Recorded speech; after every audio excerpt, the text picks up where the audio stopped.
This is a SnapEd New York video presentation.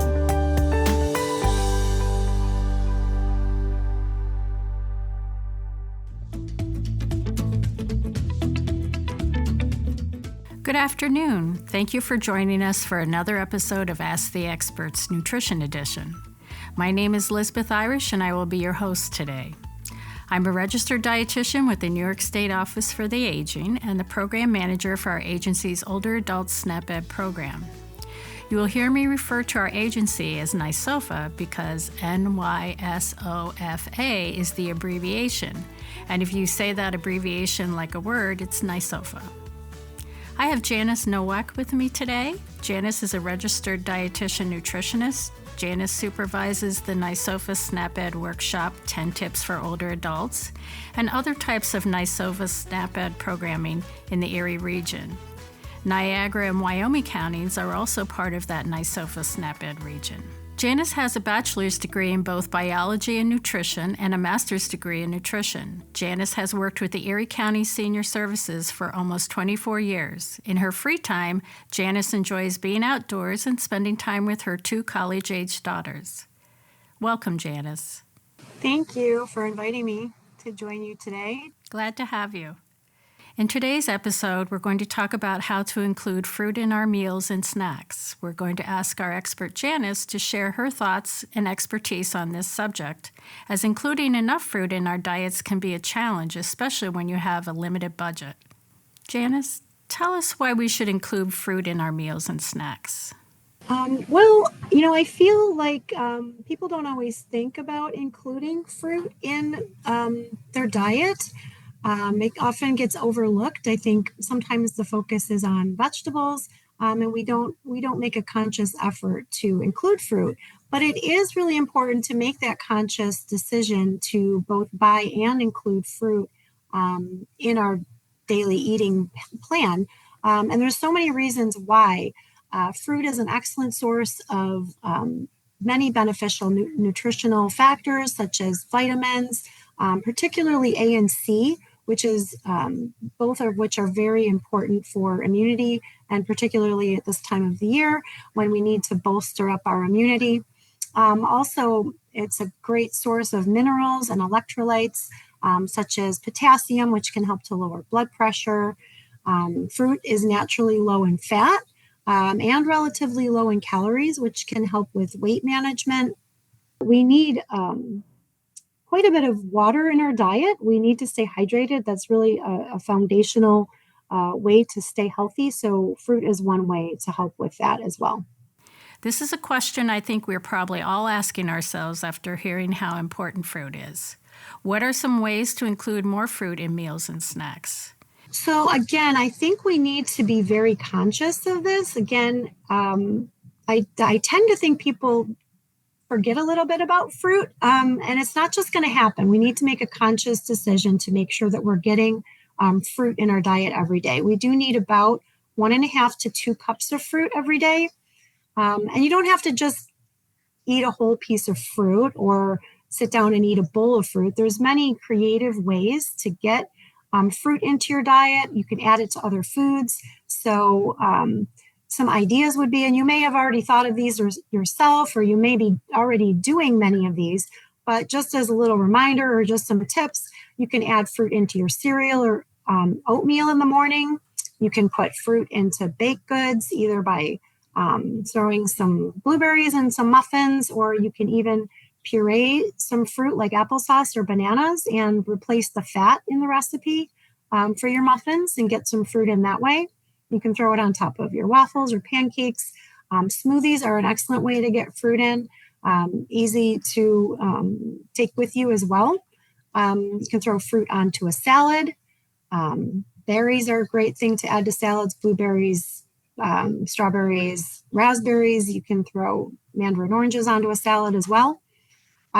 Pizza, not the healthiest food necessarily, but if you want to make it a little healthier, you could throw some pineapple on top of it. Just to make it a little bit fun, you could make fruit kebabs. So it could be an all fruit kebab, or you could throw some fruit into your kebab with your veggies and meat and throw it on the grill. That's another interesting way to get some fruit in. Trail mix is another great way. Get some dried fruit, dried cranberries or raisins. And then you can also have fruit for snacks. Instead of grabbing something that's less healthy, like chips or cookies, you can definitely think of taking having some fruit instead. And I feel like pairing the fruit with something else helps to increase your level of satisfaction or feeling full when you have your fruit for a snack. So putting with something like a piece of cheese or some peanut butter can help to increase that. What are some strategies for saving money on fruit purchases? So that's a great question. I know that sometimes fruit can be a little pricey in the grocery store, particularly if you are buying fresh fruit. So I always recommend that folks shop or buy fresh fruit that's in season. Things like melons or berries or your stone fruits like peaches, plums, nectarines, obviously are in season more in the summer months. So that's when you would purchase those types of fruits if you're buying them fresh. Bananas are inexpensive year round. So that's a great fruit to have all year round. Again, with the fresh, you can shop for the cheaper varieties of apples like red or yellow delicious apples, Granny Smith, Cortland, or McIntosh. The Honey Crisp are great, but they tend to be a little pricey, so you might want to go for these lower cost varieties of apples. Just a few programs that are out there. There's the Double Up Food Bucks in New York State, which is it's a SNAP program that allows you to use your SNAP dollars to double up your SNAP purchases on produce up to $20 per day. This is a really great program. And you can use this at grocery stores, farmers markets, mobile markets, and they do have a website. It's called Double Up NYS, doubleupnewyorkstate.com. And you can go to that website and find a location near you by just entering your zip code, and it will give you locations where you can use this benefit. It really helps you to maximize your SNAP dollars and encourages folks to buy fresh produce. So if you were to spend $5 on fresh produce, you could essentially get $10 worth of fresh produce. So that's a great program. There's also another New York State sponsored program, the Farmer Market Coupons, which you can get one time annually in the summer for income eligible folks over 60, and then folks that also are involved in the WIC program. And then finally, we have, there's food pantries where you can pick up canned fruit. That's obviously very cost effective. Janice is now going to assist us with answering some questions from our viewers. Our first question is, what is the best type of fruit to eat? Fresh, frozen, canned? From a nutritional standpoint. So I always say that the best type of fruit is the one that you're actually going to eat. So each of these types of fruit have their own benefits and drawbacks. Fresh often has the best flavor and texture, and usually there's more variety with the fresh. If you go into the produce section, you can easily see that it's filled with a lot of variety. You can actually pick it up, hold it, examine it. So there's those benefits to fresh, but there are also drawbacks. It does tend to have a shorter shelf life. Then it can deteriorate with storage. It needs to be washed, and it can be expensive, especially when it's out of season.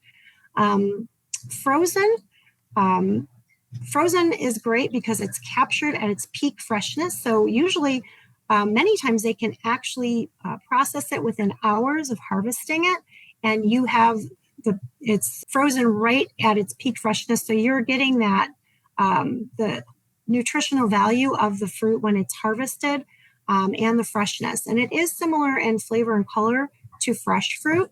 It does retain nutrients with storage. It has a longer shelf life of about 10 months. And it's affordable, especially the out of season produce. Some of the drawbacks is that maybe the texture is not the same as fresh. And then finally, canned also can be captured at peak freshness. It does have the longest shelf life of about 2 to 4 years. It's very budget friendly, and it can be healthier when it's packed in juice. And it's also very safe to eat. So the bacteria is killed during the processing of it, so it's very safe. But I do want to emphasize that all of these types of fruit, both or frozen, fresh, and canned, can be healthy options, even if the fruit is packed in heavy syrup, if it is rinsed before eating. So I do encourage, if you are using fruit that is packed in either light or heavy syrup, that you would rinse that off before you eat it, just to improve the nutritional value of it.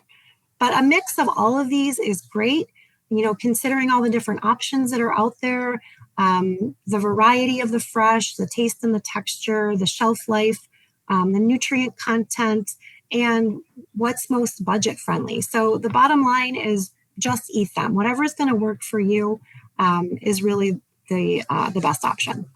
A question I hear for many people is, can I drink juice instead of eating fruit? You don't want to try to make juice your primary source of fruit intake. It does lack fiber, and it may lose some other nutrients during processing. They may have also added sugar. They have juice drinks out there or juice cocktails, so you want to be careful of that. I do recommend limiting your juice intake to about half a cup per day, which is equivalent to 1 fruit serving. I also recommend that you can stretch it by mixing it with water to increase the volume of it without adding calories. And always use 100% juice only. You don't want to use any of those mixtures. And you can also use juice from concentrate. That may be more affordable, and you can also dilute it to save some calories. Janice, you've given us some very helpful information today. Thank you so much for sharing your time and expertise with us. Absolutely. Thank you so much for having me. For more nutrition information, be sure to check out snapedny.org. You'll find some wonderful tips and recipes on the website. SNAP-Ed programming provides free education for those who are eligible for SNAP or currently receive SNAP benefits. To find out if SNAP-Ed programs like the ones in Janice's region are available in your area, call New York Connects at 800-342-9871. You can also find out more on the SNAP-Ed page of NYSOFA's website. We want you to learn how SNAP-Ed can help make a difference in your life. Thank you to all of our viewers for sharing their time with us. Our SNAP-Ed nutrition experts want to help you save time, save money, and eat healthy. We know the healthy choice isn't always the easiest choice, but small changes can make a big difference, and we hope you've learned some new ways to make some small changes. This episode of Ask the Experts was funded by the United States Department of Agriculture, which is an equal opportunity provider. And one final note, be sure to watch a new episode of What's Cooking with NYSOFA premiering the last Friday of the month at 12:30. Wendy Beckman, one of my colleagues at the New York State Office for the Aging and a registered dietitian, will be demonstrating how you can make delicious, healthy, home-cooked meals that won't break the bank.